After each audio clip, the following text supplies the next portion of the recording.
dahil sa inyong pakikipag-isa kay Kristo Jesus. Kayong lahat ay mga anak ng Diyos sa pamamagitan ng pananampalataya. Si Kristo mismo ang inyong isinuot na parang damit.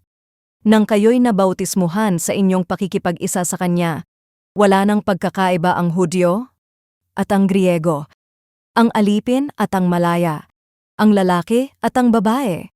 Kayong lahat ay iisa na dahil sa inyong pakikipag-isa kay Kristo Jesus. Nang lumipat si Ana sa bagong syudad dahil sa trabaho, pakiramdam niya ay para siyang dayuhan. Iba ang wika ng mga tao, may kanya-kanyang grupo, at parang lahat ay magkakakilala na. Madalas tahimik lang siyang nakaupo sa mga pagtitipon. Iniisip kung may lugar ba siya roon.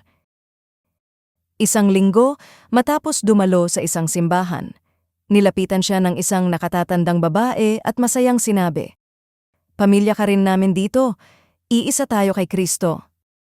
Napaluha si Ana, sapagkat unang beses niyang naramdaman na siya'y tanggap at kabilang sa kanila. Itinuturo ni Pablo sa Galacia na sa pamamagitan ng pananampalataya kay Kristo, tayo ay naging mga anak ng Diyos. Ibig sabihin, kabilang tayo sa isang pamilya na higit pa sa dugo, kultura, o antas sa lipunan. Kay Kristo, nabuwag ang mga pader na naghihiwalay ng dahil sa lahi, kasarian o estado. Ang nagbubuklod sa atin ay hindi dahil kung saan tayo nanggaling, kundi kung kanino tayo nabibilang. Binabago nito ang paraan ng ating pagtingin sa ating kapwa mananampalataya. Kung galing man sa ibang lugar, kapatid natin siya. Kung hindi man natin kamukha o kalahi, kasama pa rin natin sila sa pamilya ng Diyos.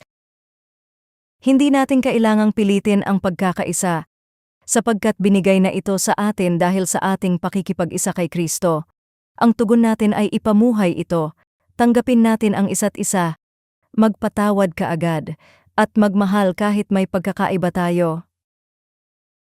Sino sa paligid mo ang kailangan maramdaman na sila ay tanggap at kabilang kay Kristo? Paano mo maipapakita ang init ng pamilya ng Diyos sa linggong ito? Panginoon, salamat po na dahil kay Kristo, ako'y kabilang sa iyong pamilya. Tulungan mo akong makita ang iba, hindi ayon sa aming pagkakaiba, kundi bilang mga kapatid na pinag-isa ni Jesus. Turuan mo akong magmahal at tumanggap, gaya ng pagmamahal at pagtanggap mo sa akin. Sa pangalan ni Jesus, Amen.